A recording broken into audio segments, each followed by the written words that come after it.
अस्सलाम वालेकुम।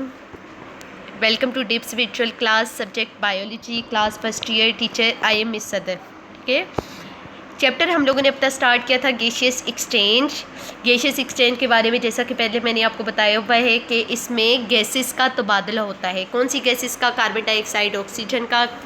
किसकी बॉडी में? लिविंग ऑर्गेनिज्म की बॉडी में। लिविंग ऑर्गेनिज्म में प्लांट्स भी आ जाते हैं, एनिमल्स भी। ठीक है, टॉपिक अभी तक हम लोगों ने जो इस चैप्टर के पढ़ लिए हैं वो हम लोगों ने इंट्रोडक्शन इस चैप्टर का पढ़ा था। इसके अलावा रिस्पायरेशन, गैसियस एक्सचेंज और ब्रीथिंग के बारे में पढ़ा था। इन टर्मिनोलॉजीज़ का आपस में रिलेशनशिप स्टडी किया था। नेक्स्ट हम लोग गैसियस एक्सचेंज को फिर हम लोगों ने लिविंग ऑर्गेनिज्म में प्लांट्स भी आ जाते हैं, लिविंग ऑर्गेनिज्म में एनिमल्स भी आ जाते हैं। ठीक है, तो हम लोगों ने गैसियस एक्सचेंज पहले प्लांट्स में पढ़ा है और एक्सप्लेन से पढ़ा था कि प्लांट्स में कैसे गैसियस एक्सचेंज होती है, दिन के टाइम वो क्या मैकेनिज्म परफॉर्म कर रही होती हैं और रात के टाइम पे वो गैसियस एक्सचेंज किस तरह करती हैं। आज हमारा न्यू टॉपिक है गैसियस एक्सचेंज इन ह्यूमन्स के। एनिमल्स में एग्जांपल आ जाती है ह्यूमन, तो ह्यूमन में गैसियस एक्सचेंज के बारे में आज हम लोग पढ़ते हैं। ह्यूमन का जो गैसियस एक्सचेंज ह्यूमन में देखा जाए तो ह्यूमन में वेल डेवलप एक एफिशिएंट और well develop respiratory system present होता है। ठीक है, और ह्यूमन्स की बॉडी में जो गैसियस का एक्सचेंज होता है वो किस सिस्टम के थ्रू पॉसिबल होता है? रिस्पायरेटरी सिस्टम के थ्रू। यानी इन्वायरमेंट और ह्यूमन की बॉडी में गैसेस का एक्सचेंज उनके रिस्पायरेटरी सिस्टम के थ्रू होता है। ठीक है, रिस्पायरेटरी सिस्टम के हमारे पास टू मेन कंपोनेंट्स होती हैं। अगर पार्ट्स हम लोग रिस्पायरेटरी सिस्टम के देखें तो रिस्पायरेटरी सिस्टम के टू मेन कंपोनेंट्स हैं। एक होता है एयर पैसेज वे और दूसरा होता है लंग्स। ठीक है, एक है हमारे पास एयर पैसेज वे, दूसरा लंग्स। दो मेन कंपोनेंट हैं ह्यूमन डाइजेस्टिव सिस्टम के, दो मेन कंपोनेंट हैं। एक हमारे पास आ जाता है कौन सा? एयर पैसेज वे। दूसरा हमारे पास कौन सा आ जाता है? लंग्स। ठीक है, एयर पैसेज वे को देखें। पैसेज वे का क्या मतलब होता है? पैसेज वे का मतलब होता है सफ़र करना, किसी चीज़ का गुजरना। ठीक है, गुजरने के साथ क्या वर्ड यूज़ हुआ है? एयर का। यानी किसको गुजारने की ये बात कर रहे हैं? एयर को। ठीक है, तो वो वाले सारे पार्ट जो एयर को बाहर इन्वायरमेंट से लंग्स तक लेकर जाती हैं उनको हम क्या बोलती हैं? एयर पैसेज वे। दोबारा से मैं रिपीट कर रही हूँ कि ह्यूमन का जो रिस्पायरेटरी सिस्टम है वो टू मेजर कंपोनेंट्स पे कंसिस्ट करता है। एक हमारे पास है एयर पैसेज वे, दूसरा है लंग्स। ठीक है, एयर पैसेज वे का जैसे कि मैंने अभी आपको बताया है, इस डायग्राम से भी हम लोग देख लेते हैं कि जो एयर पैसेज वे हमारे पास आ जाता है वो हमारे पास वो वाले सारे ट्यूब्स पे कंसिस्ट करता है मेजर एयर पैसेज वे। ऐसी ट्यूब्स जो इन्वायरमेंट से एयर को कहाँ तक लेके जाती हैं? लंग्स तक। ठीक है, तो हमारे पास air passage way different tubes पे कंसिस्ट करता है। यहाँ डायग्राम से देखें, सबसे पहले जो आपको नज़र आ रहे हैं नॉस्ट्रिल्स।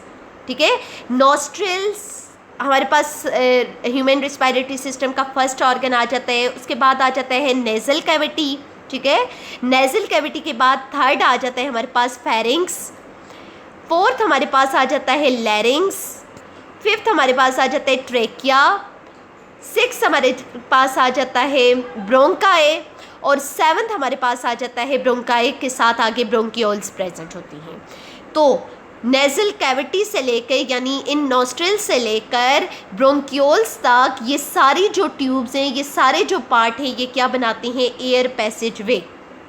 दोबारा से बच्चों में बताती हूँ, ह्यूमन रिस्पायरेटरी सिस्टम दो मेन पार्ट पे कंसिस्ट करता है। एक है एक है एयर पैसेज वे, दूसरा लंग्स।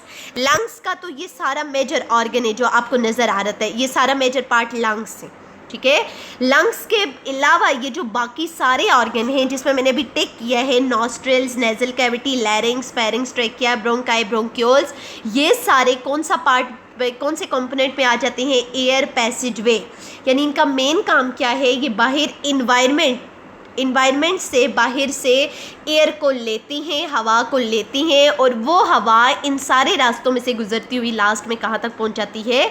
लंग्स की तरफ। इसी वजह से इन्हें क्या बोलते हैं? एयर पैसेज वे। और सेकंड कंपोनेंट है लंग्स। ठीक है, अब हम लोग देखें तो वन बाय वन सारे हम लोग पार्ट को देखते जा रहे हैं। सबसे पहले हमारे पास जो पार्ट आ जाता है वो कौन सा है, एक्सटर्नल नॉस्ट्रिल्स। ठीक है, नॉस्ट्रिल्स, अगर हम लोग अपने मुंह पे नाक को देखें तो नाक की ये जो दो ओपनिंग है, जो दो सुराख हैं, इसे क्या बोलती हैं, नॉस्ट्रिल्स।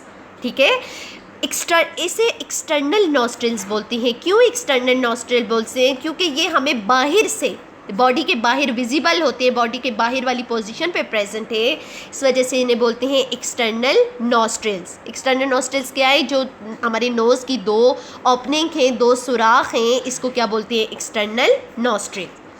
एक्सटर्नल नॉस्ट्रिल्स का हम ये भी कह सकती हैं कि ये हमारे हेड की वेंट्रल पोजीशन पे प्रेजेंट हैं।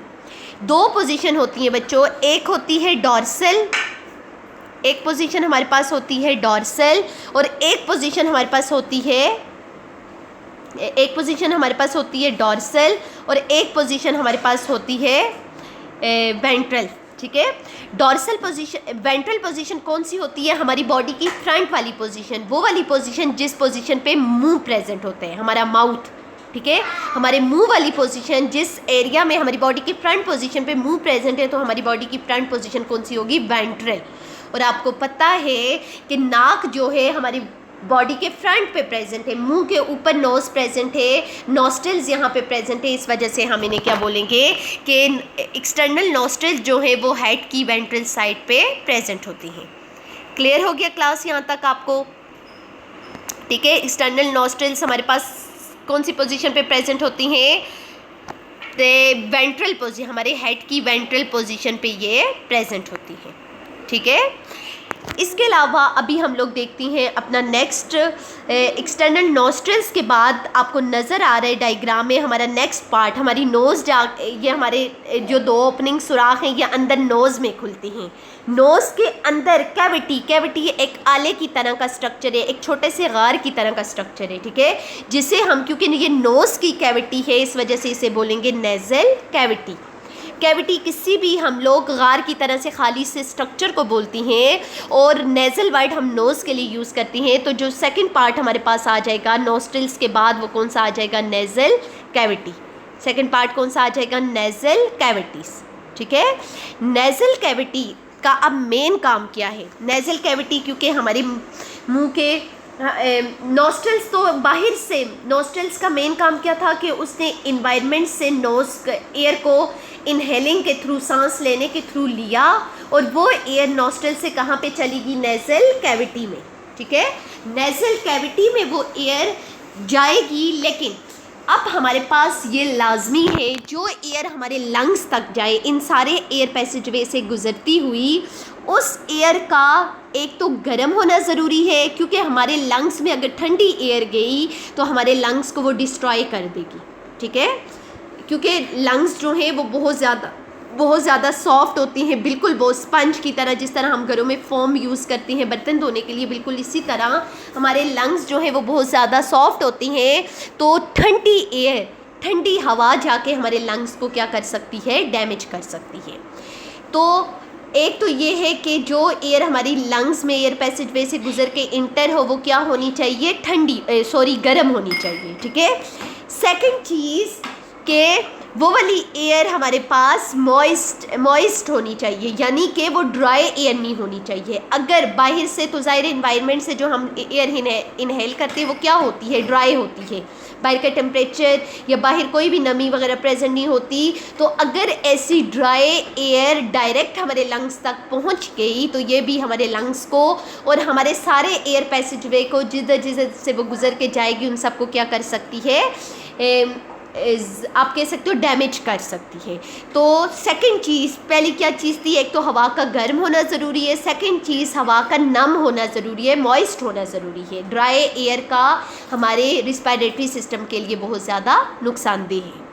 इसके अलावा थर्ड चीज़ मोस्ट इम्पोर्टेंट कि जो एयर हमारे लंग्स तक जाए ये मस्ट होना चाहिए कि वो एयर डस्ट फ्री होनी चाहिए, यानी वो फिल्टर हुई साफ़ सुथरी एयर होनी चाहिए, उसमें कोई डस्ट पार्टिकल, कोई माइक्रो ऑर्गेनिज्म, कोई जर्म्स, कोई बैक्टीरिया, वायरसेस वगैरह प्रेजेंट ना हो, क्योंकि ये माइक्रो ऑर्गेनिज्म, ये डस्ट, ये जर्म्स जाके हमारे लंग्स को डैमेज कर सकती हैं।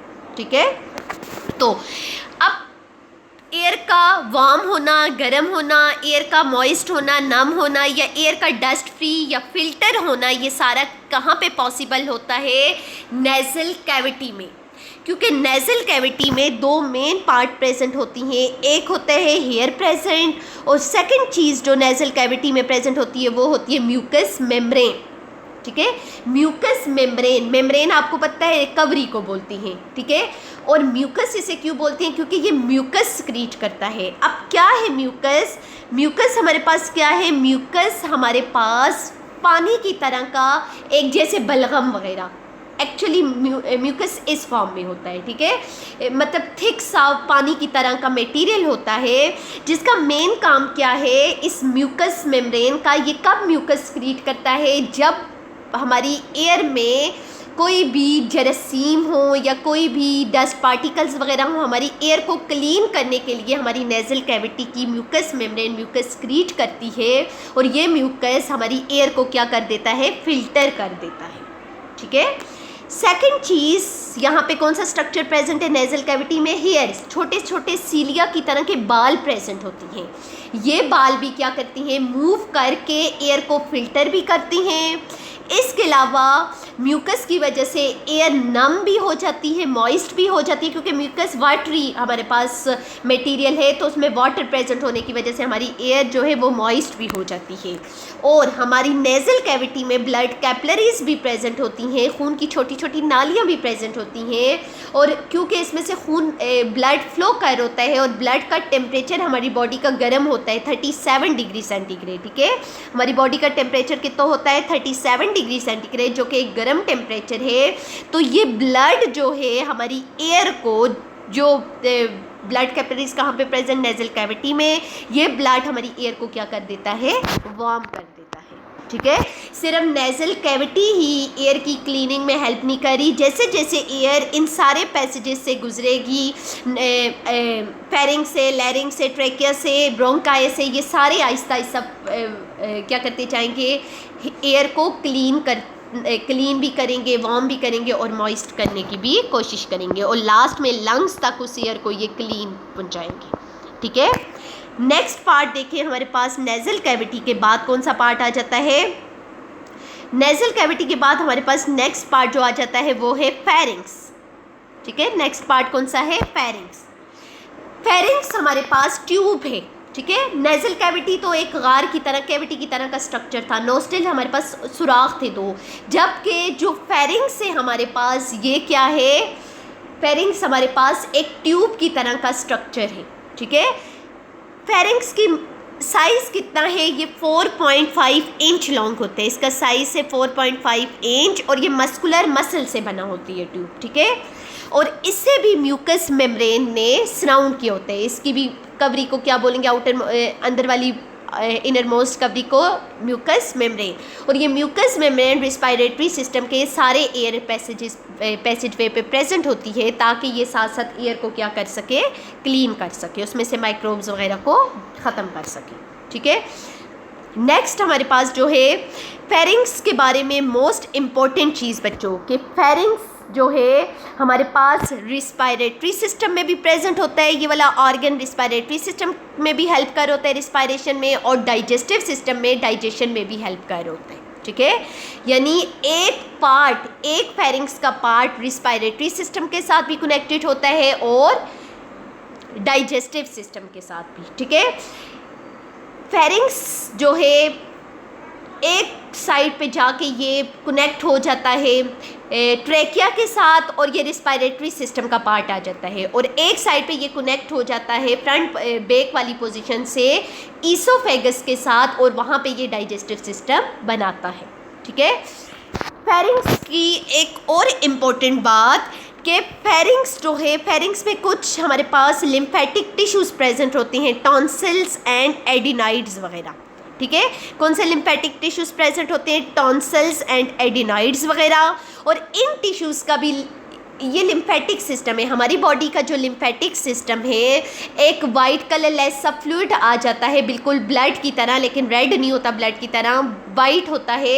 इसका मेन काम क्या है? ये हमारी बॉडी में हमारी बॉडी में डिजीज़ेस के अगेंस्ट, हमारी बॉडी में माइक्रो ऑर्गेनिज्म के अगेंस्ट फाइट कर रहा होता है, ठीक है। तो यहाँ पे भी ये वाले जो टॉन्सिल्स और एडिनाइड्स हैं ये हमारे फेरिंग्स में भी क्या काम कर रही होती हैं, माइक्रो ऑर्गेनिजम्स को ख़त्म कर रही होती हैं, उन्हें पकड़ कर उन्हें बॉडी से ख़त्म करने की कोशिश करती हैं। तो फेरिंग्स के यहाँ पे दो इम्पोर्टेंट काम थे। एक तो फेरिंग्स का ये बताया कि फेरिंग्स हमारे पास डाइजेस्टिव सिस्टम का भी पार्ट आ जाता है और रिस्पायरेटरी सिस्टम का भी पार्ट आ जाता है। इसके अलावा फेरिंग्स का सेकंड इम्पोर्टेंट फंक्शन क्या है कि फेरिंग्स में टॉन्सिल और एडिनाइड टिश्यूज़ प्रेजेंट होते हैं जो कि लिम्फेटिक टिश्यूज़ हैं और जिनका मेन काम क्या है कि ये माइक्रो ऑर्गेनिज्म को ट्रैप करके यानी उन्हें पकड़कर उन्हें बॉडी से ख़त्म करने की कोशिश करती हैं। क्लियर हो गया क्लास। नेक्स्ट हमारे पास है, इससे हमारे पास फेरिंग्स के साथ ही नेक्स्ट ऑर्गन प्रेजेंट है, कौन सा, लिम्फेटिक ट्रेकिया। ये जो आपको नज़र आ रहा है फेरिंग्स के बाद वाला ये वाला जो सारा पार्ट है ये कौन सा है, ट्रेकिया, ठीक है। अब जो ट्रेकिया है, ट्रेकिया की जो हमारे पास ऊपर वाले साइड है यानी ऊपर मुंह वाली पोजीशन है उसे हम क्या बोलेंगे, ट्रेकिया की मुंह वाली पोजीशन को ग्लोटिस। क्या बोलेंगे, ट्रेकिया की मुंह वाली पोजीशन को हम बोलेंगे ग्लोटिस। ग्लोटिस ट्रेकिया की ऊपर मुंह वाले ये फ्रंट वाली पोजीशन को हम क्या बोलेंगे, ग्लोटिस। ग्लोटिस के ऊपर ये हमारे पास जैसे ग्लोटिस का स्ट्रक्चर है, इसके ऊपर एक ढकना लाइक स्ट्रक्चर प्रेजेंट होता है, ढकने की तरह लिड लाइक स्ट्रक्चर प्रेजेंट होता है। इसे हम क्या बोलेंगे, एपीग्लोटिस। इसे क्या बोलेंगे, एपीग्लोटिस, ठीक है। एपी का मतलब होता है अबव, ग्लोटिस का मतलब होता है क्योंकि ये ग्लोटिस के ऊपर प्रेजेंट है तो इसे बोलेंगे एपीग्लोटिस। अब इस एपीग्लोटिस का क्या काम है, जैसा कि मैंने आपको बताया था कि हमारे पास ये वाला जो पार्ट आ जाता है, हमारे पास जो ये फेरिंग्स वाला पार्ट है वो एक साइड से ट्रेकिया के साथ अटैच होता है और रिस्पायरेटरी सिस्टम बनाता है और एक साइड से ये अटैच होता है ईसोफेगस के साथ और डाइजेस्टिव सिस्टम बनाता है।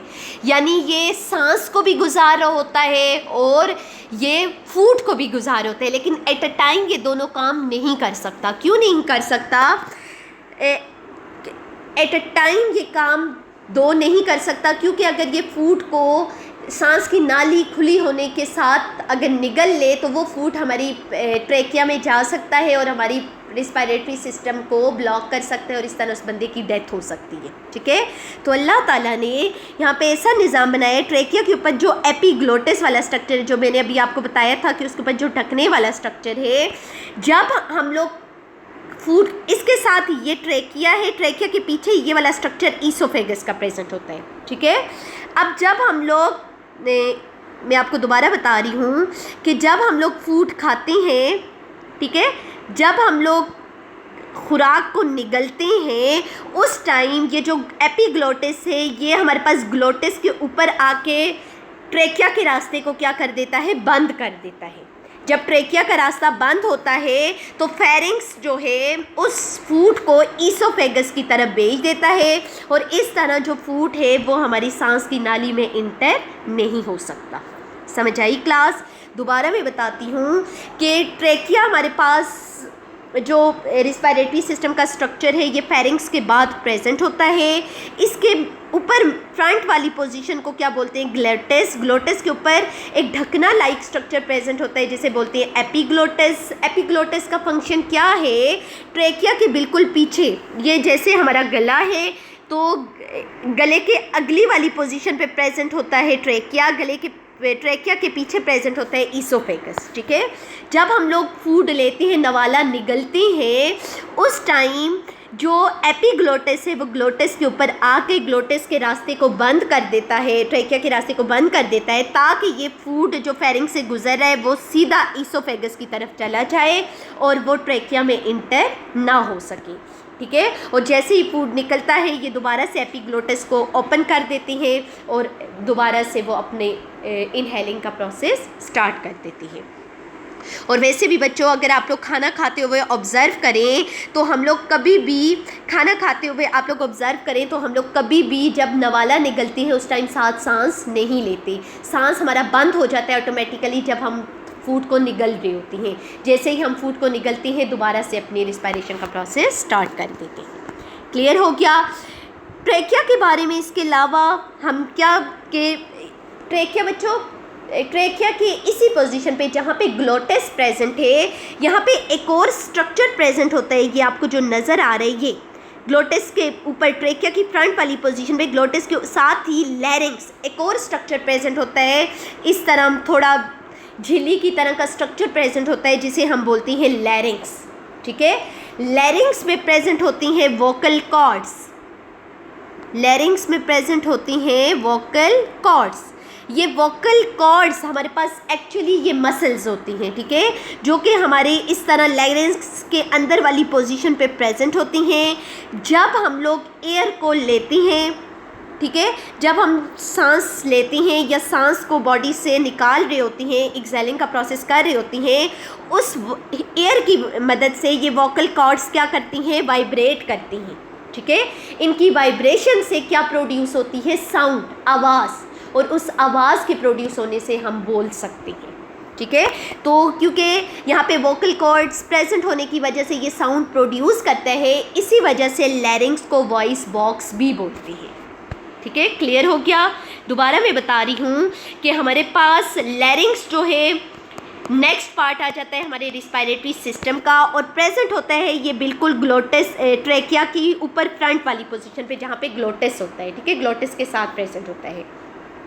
इसका मेन काम क्या है कि लैरिंग्स में प्रेजेंट होती हैं वोकल कॉर्ड्स। वोकल कॉर्ड्स हमारे पास टिश्यूज़ होती हैं, ग्रुप ऑफ टिश्यूज़ होती हैं।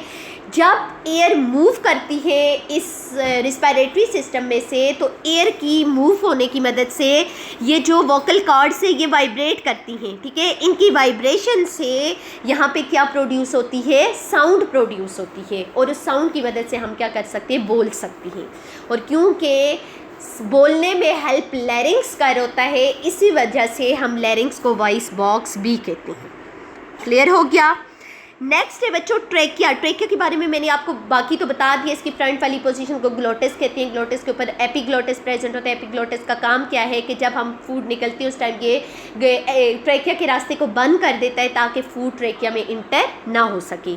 इसके अलावा जो ट्रेकिया है, अपने गले में बिल्कुल अगली तरफ आप लोग हाथ लगाएं तो यहाँ पर हमारे पास हड्डी, यानी हमारे पास ये ट्रेकिया की ट्यूब है, नाली है जिसे, ठीक है, ट्रेकिया को हम विंड पाइप भी कहती हैं, यानी सांस की नाली, क्योंकि ये एयर को मूव करने में हेल्प करते हैं। यहाँ पे ट्रेकिया की अगली वाली पोजीशन पे C shaped cartilaginous ring present होती है। ठीक है, अगर आप आगे से अपने गले में ट्रेकिया को देखें तो यहाँ पे आपको हार्ड सा स्ट्रक्चर नज़र आता है, हड्डी की तरह का। ये हड्डी नहीं होती बल्कि बोन के मुकाबले में थोड़ी सॉफ्ट सी कार्टिलेज प्रेजेंट होती हैं। कार्टिलेज की रिंग्स प्रेजेंट होती हैं, लेकिन ये रिंग्स फुल गोल नहीं होती बल्कि ये सी शेप्ड होती हैं। ठीक है, यानी गले की अगली वाली पोजीशन पे ये सी शेप्ड होती हैं, और जहाँ पे पिछली पोजीशन पे ईसोफेगस प्रेजेंट है वहाँ पे ये एब्सेंट होती हैं। क्यों एब्सेंट होती है? ताकि ईसोफेगस पे ये कोई भी अफेक्ट ईसोफेगस को ये डैमेज ना कर सके। और अगली वाली तरफ पे ये इस वजह से प्रेजेंट होती है कि हमारी सांस की नाली जो है वो बंद ना हो सके और उसमें से एयर जो है वो इजीली मूव कर सके। और ये कार्टिलेजनस जो सी शेप्ड रिंग्स है ये तकरीबन 16 से 20 प्रेजेंट होती है। नंबर में ये 16 से 20 प्रेजेंट होती है। ठीक है, समझ आ गई बच्चों? ये था हमारा आज हम लोगों ने यहाँ तक पढ़ा रिस्पायरेटरी सिस्टम के एयर पैसेजेस के बारे में पढ़ा, और आज हम लोग सिर्फ इंशाल्लाह यहाँ तक ही पढ़ेंगे ट्रेकिया के बारे में। इसके बाद इसके सारे अगले पार्ट हम इंशाल्लाह अपनी नेक्स्ट वीडियो में पढ़ेंगे। इसमें हम लोगों ने क्या बताया, मैं दोबारा सारा टॉपिक एक दफ़ा रिवाइज करती हूँ बच्चों। हम लोगों ने किसके बारे में पढ़ा? एयर पैसेज वे के बारे में, ह्यूमन में गैसियस एक्सचेंज के बारे में पढ़ा कि ह्यूमन की बॉडी में गैसियस एक्सचेंज के लिए एक वेल डेवलप्ड सिस्टम प्रेजेंट होता है जिसे हम क्या बोलते हैं? Respiratory system. ये रिस्पायरेटरी सिस्टम एक एफिशिएंट सिस्टम है, ठीक है, एक वेल डेवलप्ड सिस्टम है जो कि ह्यूमंस और उसके इन्वायरमेंट के दरमियान गैसेस की एक्सचेंज को पॉसिबल बनाता है। ठीक है, ह्यूमंस का जो रिस्पायरेटरी सिस्टम है हम अपनी बॉडी से बच्चों ऑब्जर्व कर सकती हैं। ये कंसिस्ट करता है 2 मेन पार्ट्स पे, एक है एयर पैसेजेस पे, दूसरा है लंग्स। ठीक है।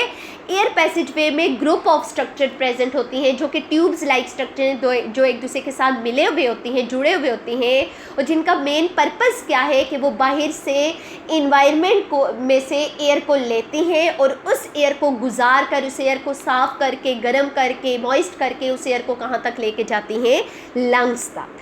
ऐसा भी हो सकता था बच्चों, डायरेक्ट भी एयर हमारी लंग्स तक जा सकती थी, लेकिन अल्लाह ताला ने ऐसा सिस्टम बनाया है कि अगर डायरेक्ट एयर हमारी लंग्स तक जाती तो क्योंकि इन्वायरमेंट का टेम्परेचर कभी ठंडा होता है, कभी गर्म होता है, कभी बहुत ड्राई एयर होती है, ठीक है।